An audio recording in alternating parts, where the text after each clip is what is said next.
আচ্ছা, আপনারা অনেকেই লয়ার, ব্যারিস্টার, অ্যাডভোকেট এই টার্মগুলো শুনেছেন। আপনারা জানেন এই টার্মগুলো এক্স্যাক্টলি কী? মানে কখন ইউজ করা হয়? লয়ার কাকে বলে, অ্যাডভোকেটের কাকে বলা হয়, বা ব্যারিস্টার কাকে বলা হয়? তো আমরা এই ভিডিওটাতে এটাই ডিসকাস করব।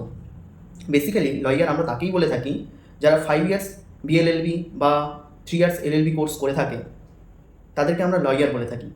আর যখন ওই ল ডিগ্রিটাই যখন কেউ বাইরে থেকে, অর্থাৎ লন্ডন বা সাউথের কোনো ধরনের কোনো কান্ট্রি থেকে করে থাকে, তখন ওকে ব্যারিস্টার বলে থাকি। কিন্তু এক্ষেত্রে আমরা অ্যাডভোকেট ওয়ার্ডটা ইউজ করি না। অ্যাডভোকেট কখন বলা হয়? যখন ওই মানুষটি, ওই যে ল ডিগ্রি যিনি করেছেন, ওই মানুষটি যখন অল ইন্ডিয়া বার এক্সাম ক্র্যাক করে এবং দেওয়ার পরে ওনার লাইসেন্স হয়, তখনই ওনাকে অ্যাডভোকেট হিসেবে গণ্য করা হয়।